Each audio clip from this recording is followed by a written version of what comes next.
sampai kita insyaallah pada bab tentang kalau tidak salah akhir daripada bab tentang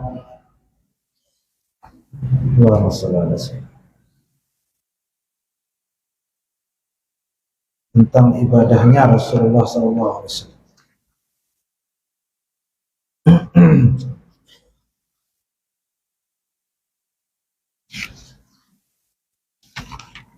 At-tatawwu' ma jaa'a ya bab ma jaa'a fi qiraa'ati Rasulullah sallallahu alaihi wasallam. Bab tentang bacaan Al-Qur'annya Rasulullah sallallahu alaihi wasallam. Jadi Nabi kita Nabi Muhammad sallallahu alaihi wasallam selalu membaca Al-Quran dengan suara yang indah, yang khas, yang mana dari bacaan beliau itulah kemudian para sahabat merekam dengan hati, ya.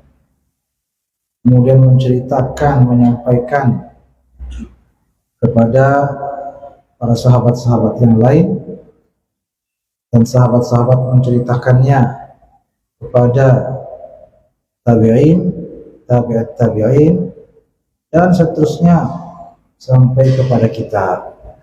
Diriwayatkan oleh Imam At-Tirmidzi.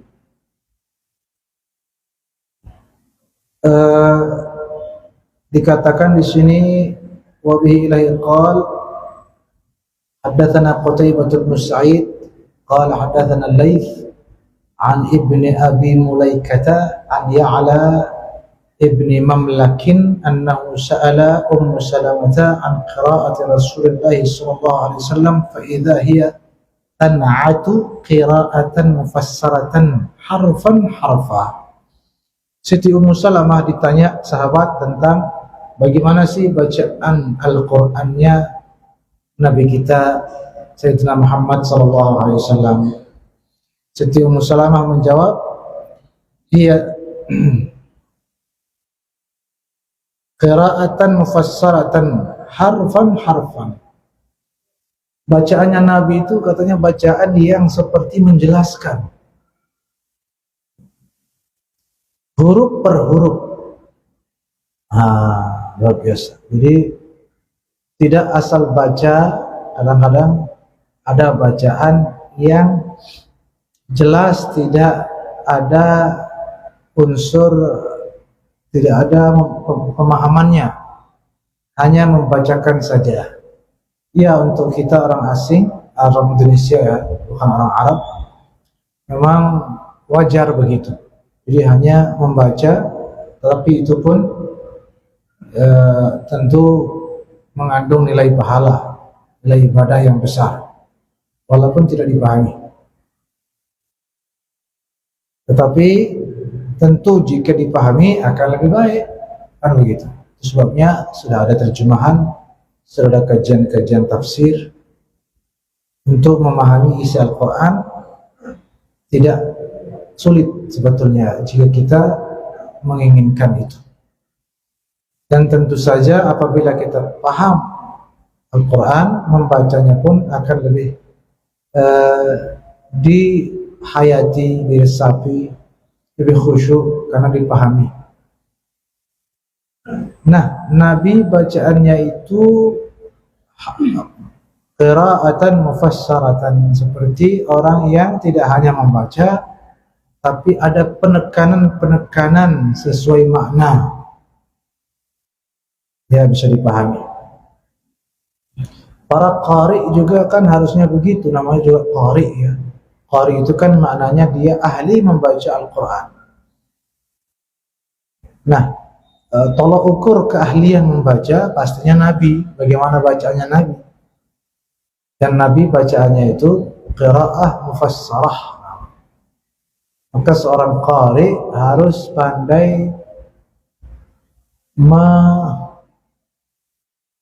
kalau dia menggunakan maqamat atau sebut lagu-lagu gitu ya, kita menyebutnya lagu atau nada, maka dia sesuaikan juga dengan maknanya. Kapan patut menggunakan soba, kapan menggunakan nahawan atau rost atau yang lain. Biasanya ayat-ayat yang mengandung makna yang mengharukan, makna sedih. Biasa ayat-ayat yang isinya menyedihkan. Itu biasa pakai soba, biasa pakai atau pakai ajam mungkin, ya, dan seterusnya. Tapi yang mengandung semangat tentang jihad misalnya, barangkali mungkin Hijaz, Ras dan seterusnya lah. Jadi tidak asal pakai, ya, tidak asal dipakai lagu-lagu itu, juga dilihat sesuai enggak dengan makna ayatnya. Misalnya membaca surat Tabbat Yada Abi Lahabin wa Tabba, jangan pakai nada sedih. Emang sedih Abu Lahab gitu di neraka gitu. Misalnya begitu. Atau Fir'aun yang dicampakkan, Fir'aun yang disiksa, semacam itu, Bani Israel yang dicelakakan, lalu pakai nada sedih. Tidak, pakailah nada-nada yang itu kalau paham maknanya. Enggak paham ya sudah dimaklumi. Tapi ini kan juga bisa memotivasi kita untuk bisa memahaminya, supaya bacaan kita sedikit tidak ada mirip-miripnya, ada mengejar-ngejarnya dengan bacaan Nabi, yakni qira'atan mufassarah, bacaan yang menunjukkan maknanya.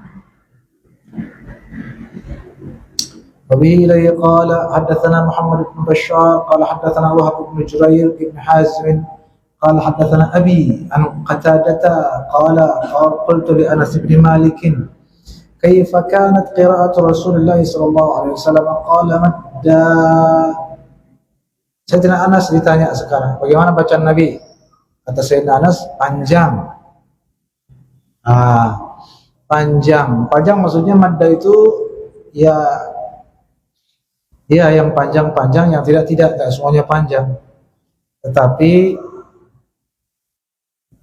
maksudnya itu apa ya istilahnya ya, kalau dalam ilmu suara itu ya tidak cepat, ada istilahnya pokoknya itu di dunia.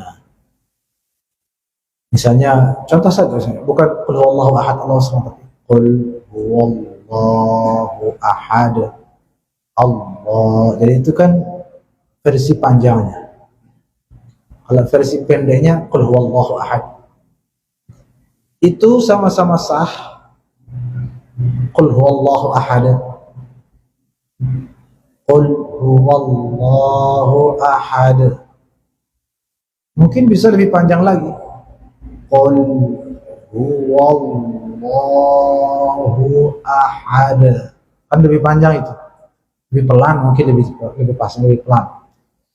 Itu mempengaruhi harakatnya juga. Jadi kalau yang bacaannya cepat, durasi harakatnya pun mengikuti cepat. Misalnya 6 harakat, tak tak tak tak tak tak, itu kan 6 harakat untuk bacaan yang cepat. Tapi kalau bacaannya yang tadi yang agak pelan, ketukan harakatnya juga menyesuaikan, tak tak tak tak tak tak, kan begitu jadinya. Bisa lebih panjang dia yang 6 harakat itu. Lebih pelan lagi bisa jadi. Itu sebabnya qari yang menggunakan si ngasar lah, bahasa kita kan, yang ngasar itu. Itu kan dia versi pelannya, sehingga ketika kita mendengar dia mad, itu mungkin kita hitung lebih dari 6, sebenarnya tidak lebih. Sebenarnya dia 6 harakat, tapi dengan ketukan yang berjarak lumayan itu. Karena ada yang menolak bacaan Al-Quran dengan cara mujawad itu, dengan cara tilawah yang kita sebut ngasar itulah, nggak tahu bahasa Indonesia. Ada yang menolak itu, ada ulama yang menolak itu, ada. Apaan ini katanya? Kok Al-Quran dijadiin nyanyian katanya? Udah gitu tajwidnya tidak keruan, yang 6 harakat kok jadi 20 harakat katanya. Padahal tidak 20, itu 6. Cuma memang bacaannya versi pelan gitu, versi yang ya slow mo kita bilang, versi slow motionnya lah, sehingga terdengar panjang padahal tidak, tetap dia 6 harakat, ya kan? Alasannya juga melarang itu, sebagian yang melarang, mungkin di sini ada yang qari ya, perlu mengetahui beberapa argumen tentang dibolehkannya, karena yang melarang juga ada.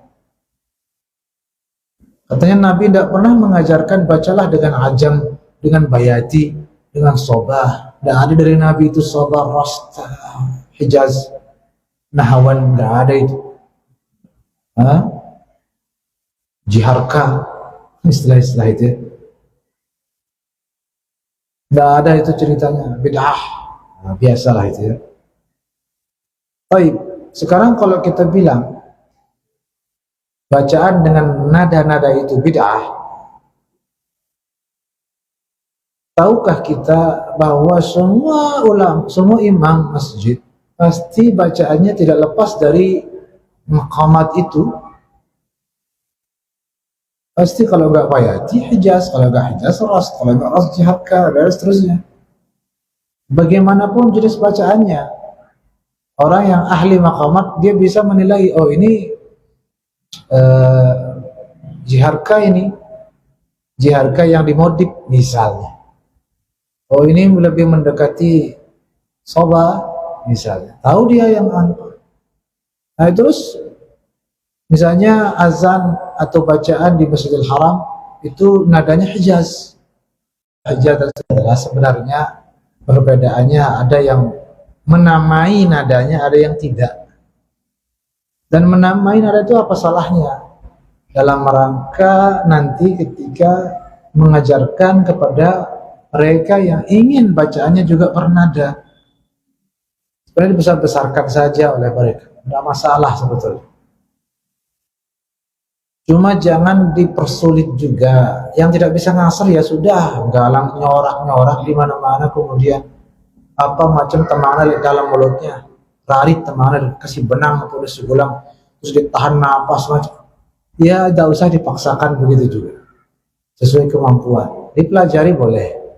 Tidak bisa ya sudah. Bisa pakai nada-nada itu versi cepatnya kan bisa.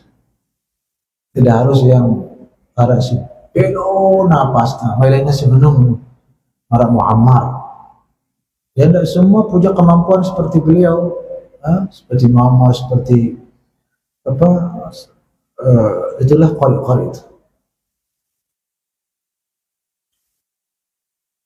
Ala kulli hal, Nabi bacaannya panjang, kata Sayyidina Anas bin Malik, tidak artinya pelan, tidak cepat.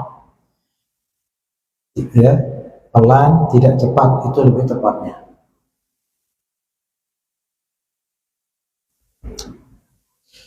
وبه إليه قال حدثنا علي بن حجر قال حدثنا يحيى بن سعيد الأموي عن ابن جريج عن ابن أبي مليكة عن أم سلمة قالت كان النبي صلى الله عليه وسلم يقطع قراءته يقول الحمد لله رب العالمين.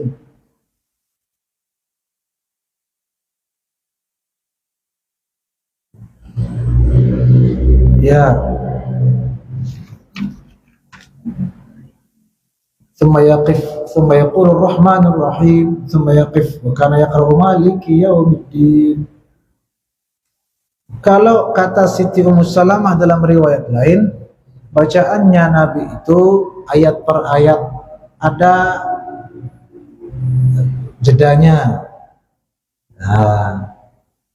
Nabi bacanya begitu. Jadi alhamdulillah rabbil alamin. Beliau berhenti. Ar-Rahmanir Rahim. Nah, riwayat lain dari Siti Ummu Hani berkata, saya pernah mendengar bacaan Nabi malam-malam beliau membaca Al-Quran sementara aku sedang tidur dalam keadaan tidur. Nah, berarti berdasarkan riwayat ini, malam hari di saat orang tidur pun boleh baca jahar. Jadi kalau ada yang bilang kalau malam-malam dosa keras-keras, waktu orang tidur dasir kalau malam itu. Nah, ini ada riwayatnya, sampaikan Imam Tirmizi meriwayatkan bahwa Nabi pernah baca malam-malam, suaranya pun terdengar oleh Siti Ummu Hani yang ketika itu sedang tertidur. Berarti terbangun atau mau tidur, intinya baca di waktu malam, boleh jahar. Intinya kan tidak mengganggu. Kenapa? Iya, baca Al-Quran mengganggu. Ya kalau suaranya, ya, itu makanya perlu juga belajar mengindahkan bacaan. Dan itu Nabi sendiri perintahkan dalam satu riwayat kan, laisa minna man lam yataghanna bil Quran, atau kama qala sallallahu alaihi wasallam. Iqra'ul Quran bi luhunil Arab, dalam hadis lain. Bacalah Al-Quran itu dengan nada-nadanya orang Arab. Itu ada hadisnya. Jadi persoalan tentang langgam Jawa dulu sudah dibantahkan oleh hadis ini. Nabi bilang dengan nada orang Arab kok, bukan dengan nada Jawa. Baik.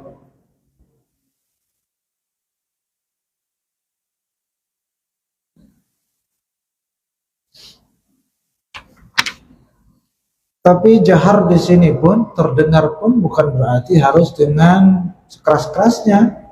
Gak mesti juga pakai speaker, ya kan? Ya di kamar Bismillahirrahmanirrahim itu kan itu kan sudah jahar. Ya, harus teriak maksudnya. Ya kalau bisa sampai mengganggu, tidak bisa tidur. Kalau bacaannya menambah nyenyak tidur ya malah bagus.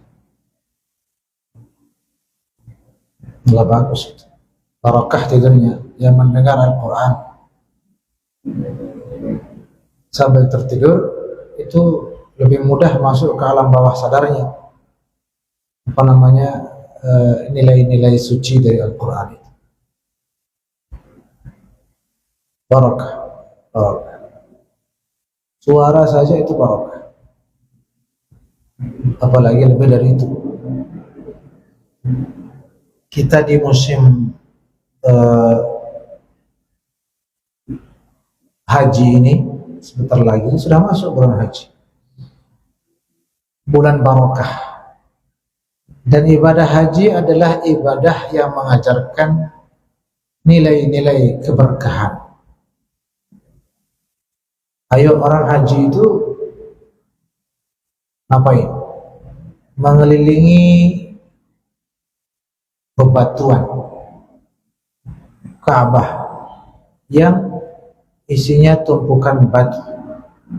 Itu dikelilingi, bahkan lebih dari itu dipeluk di bagian multazam dan dicium juga, terutama Hajar Aswad. Apa yang dicium? Batu. Setelah itu pergi sa'i, bolak-balik dari Safa dan Marwah. Apa Safa dan Marwah itu? Bebatuan, bukit. Terus nanti pada saatnya berangkat ke Arafah. Ada apa di Arafah? Ada Jabal Rahmah, gunung bebatuan juga. Pada naik ke situ. Ibadah semua itu. Hampir semua rangkaian ibadah haji kaitannya dengan bebatuan. Pergi ke Muzdalifah. Apa yang dilakukan di Muzdalifah? Memungut batu. Coba. Batu juga. berangkat lagi ke Mina. Di Mina apalagi batu yang dipungut itu dipakai melempar ke batu, iya kan? Aduh, berapa bebatuan lagi, berapa tiang lah melontar jumrah itu. Balik lagi nanti misalnya tawaf ifadah, tadi itu tawaf qudum, ada tawaf umrah, ada tawaf ifadahnya batu lagi. Ada apa dengan ibadah haji ini? Kenapa disuruh memuliakan batu? Iya, disuruh memuliakan batu.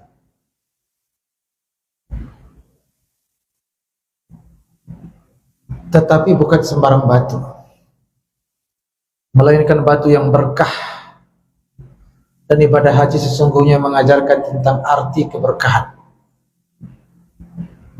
Inna awwala baiti wudi'a lin-nasi lalladzi bi Bakkah mubaraka.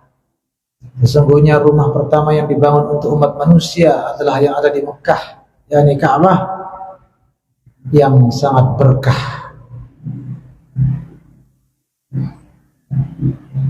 Inna as-safa wal marwata min sya'airillah wa man yu'azzim sya'airallah fa innaha min taqwal qulub. Barang siapa memuliakan syiar Allah, yang mana diantaranya adalah bebatuan seperti Bukit Safa, Bukit Marwah, maka itu mengantarnya kepada ketakwaan hati yang tinggi.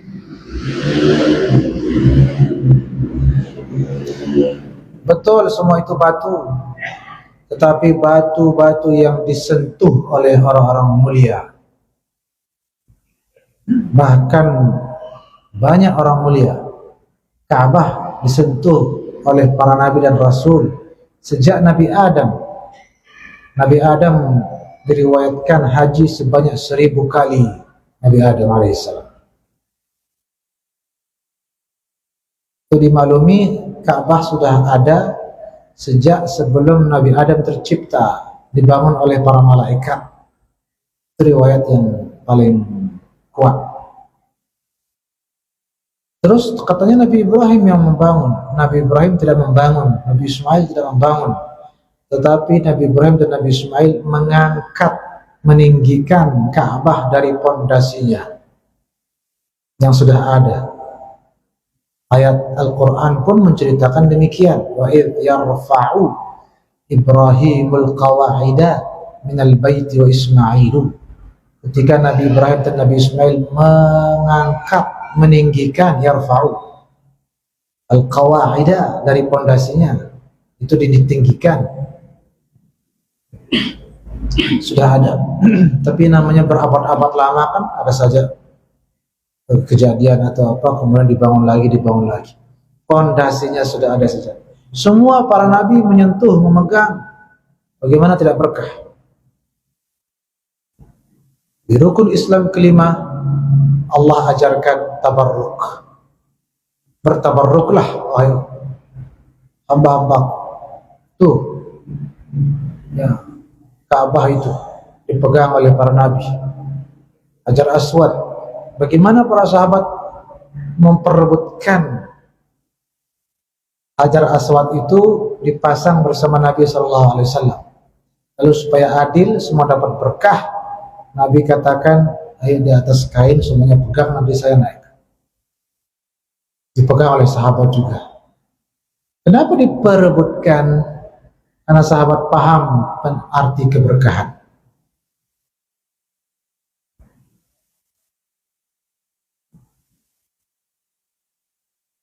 Ibadah haji, ibadah yang padat dengan nilai-nilai tabarruk. Jadi yang bilang jangan cium ini cium itu, karena dipegang ini dipegang itu, bid'ah. Haji itu mengajarkan itu. Kita mencium benda-benda mati. Batu kan benda mati. Kita diajarkan mencium benda-benda mati yang pernah dicium, disentuh oleh orang-orang mulia. Ayo, habis tawaf disuruh salat sunnah tawaf di mana? Di belakang makam Ibrahim, Sayyidina Ibrahim. Salat kan bisa di mana-mana. Ayo, kan menghadap kiblat salatnya kepada Allah juga. Iya, tapi supaya lebih berkah salatmu, tuh ambil berkahnya Nabi Ibrahim. Salat di belakang jejak kakinya yang sangat berkah itu. Tabarruk bukan sembarang ibadah. Tabarruk itu ibadah yang sangat menyelamatkan. Lihat bagaimana sahabat yang ketika Nabi dibekam, namanya bekam itu apa? Mengeluarkan darah penyakit, darah kotor. Lalu ditaruh di wadah, diam-diam diminum sahabat darah itu. Nabi cari, ya mana darahnya? Saya minum ya Rasulullah. Ya sudah, kalau begitu selamat, kamu tidak akan disentuh oleh neraka.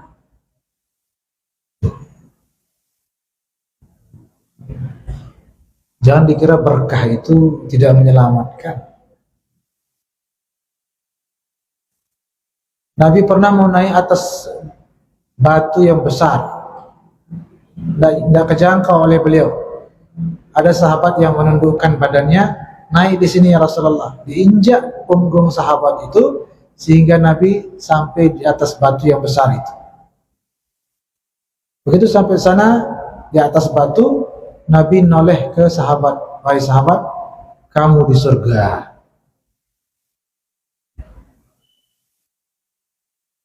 Berkah.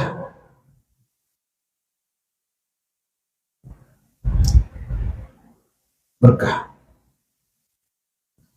Jadi jangan remehkan barakatus salihin, berkah orang saleh, berkah orang mulia. Nabi pernah banyaklah riwayat, kita semua pasti banyak membaca, mendengar bagaimana para sahabat memperebutkan sisa wudhu Nabi, air yang pernah disentuh oleh Nabi, diperebutkan sampai saling jagur.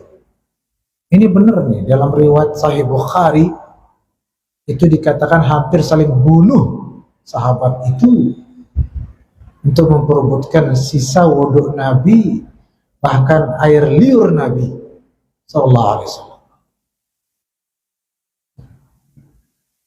Mau bilang tidak ada artinya keberkahan sampai-sampai sahabat hampir saling bunuh? Nggak bisa, nggak masuk akal. Sangat nilainya sangat luar biasa. Cuma tidak terlihat mata, itu aja. Ayo kalau sampai dia perebutkan oleh sahabat, masa gak ada nilainya itu? Masa kecil nilainya itu? Tinggi nilainya itu. Nabi pernah minum, mungkin pernah lewat hadisnya itu, minum di satu tempat ceret yang kemudian setelah beliau minum, dari ujung mulut ceretnya itu dipotong sama sahabat, disimpan karena ini bekas pernah disentuh oleh mulutnya Nabi sallallahu alaihi wasallam. Masa kurang pegawaian sahabat-sahabat ini? Tidak mungkin. Pasti beliau melakukan itu selain atas dasar cinta yang sangat-sangat luar biasa, tapi juga memahami ada berkah di situ, yang mana berkah itu lebih tinggi nilainya dari apapun yang terbayang di benak kita.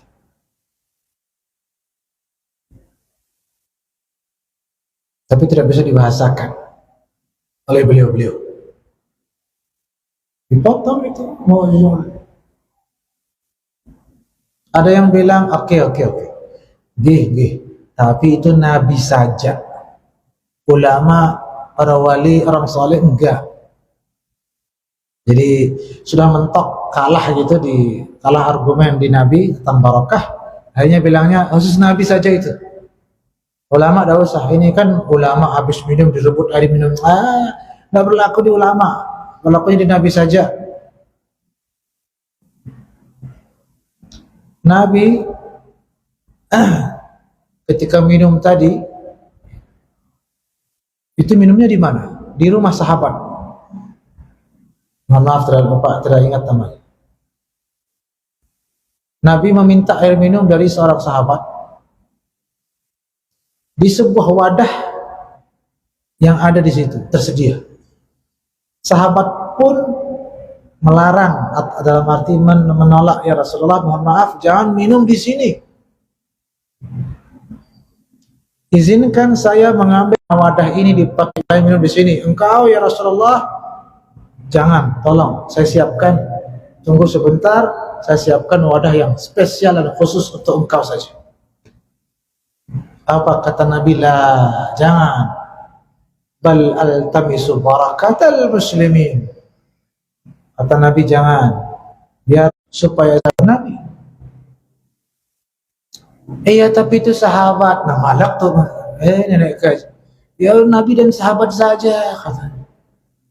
Dari tabiin ke bawah tidak boleh, kata. Imam Syafi'i itu tabi'in. Tahun 100 Hijriah, 100 berapa, meninggal 105, 150.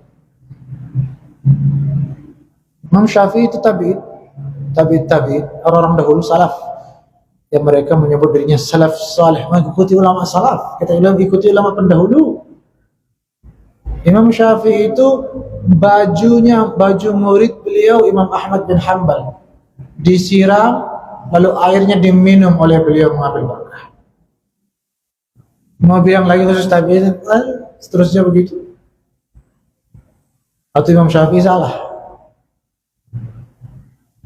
Dan banyak lagi kisah-kisah lain. Dari zaman Nabi, bahkan dari sebelumnya kan, bagaimana Nabi Yusuf dan ayah beliau kan, yang buta, lalu baju baju yang bekas keringat itu ditempelkan di mata, lalu sembuh. Al-Quran menceritakan. Artinya Al-Quran juga menegaskan tentang tabarruk itu.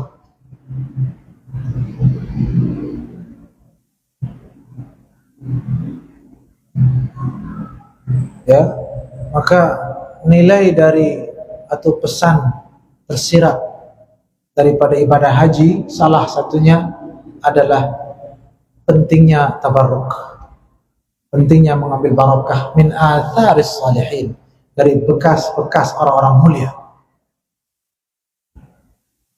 Ka'bah disentuh oleh para Safa Marwah karena bolak-balik dulu Pak Siti Hajar dan para Nabi Ismail. Kemudian para ulama Nabi juga, Nabi Sallallahu Alaihi Wasallam, semua itu. Maka bukit Safa, bukit Marwah menjadi penuh keberkahan. Kita sentuh-sentuh di bukit, bila perlu kita cium, dapat barokah. Terus dapat barokah apa jadinya?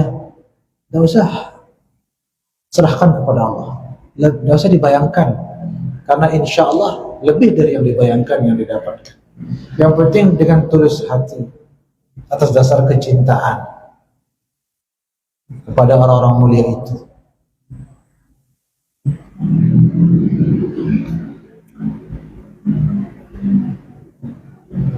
Wallahu a'lam bishawab. Tinggal 2 menit lagi.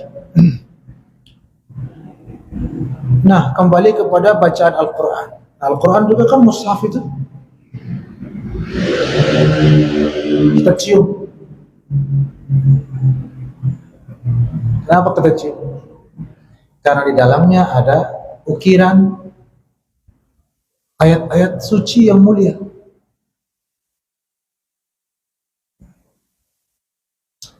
Ya Rabb, saya tutup dengan satu cerita lah. Ini pengalaman saya sendiri di Mesir. Di bulan Maulid ada maukib itu pawai, semacam pawai Maulid. Di Mesir itu ada pawai Maulid yang dihadiri oleh para mursyid tariqah. Ya, itu namanya di Arab padang pasir lah ya, banyak debu, orang ramai berjalan, itu kan debu pada naik. Maka kita tutup mulut, tutup hidung. Ada seorang, waktu itu guru kami melihat seorang ulama dan kita yakini waliullah, bertanya, kenapa pada tutup mulut? Kita bilang debu ya Syekh. Kita begini, pawai lagu begini. Apa kata beliau?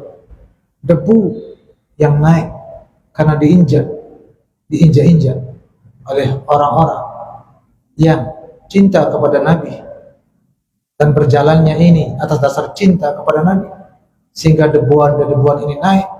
Maka debu ini kalau masuk mulut, ke hidung, mata, telinga, maka akan menjadi obat dari segala penyakit. Subhanallah. Karena beliau paham berkah itu. Tidak masuk akal, silahkan, jangan dimasukkan ke akal juga. Siapa suruh masukkan ke akal? Masukkan ke hati caranya. Innallaha ala kulli syai'in qadir. Sejak itu kita dengar, kita buka mulutnya, tangan kita turunkan, kita hirup, malah itu dulu. Subhanallah. Subhanallah. Allah a'lam bishawab. Mudah-mudahan kita diberkahi oleh Allah Subhanahu wa taala melalui para hamba-hambanya yang mulia. Amin amin ya Allah ya rabbal alamin. Jazakumullahu khairan jazaa. Terima kasih. Wassalamualaikum warahmatullahi wabarakatuh.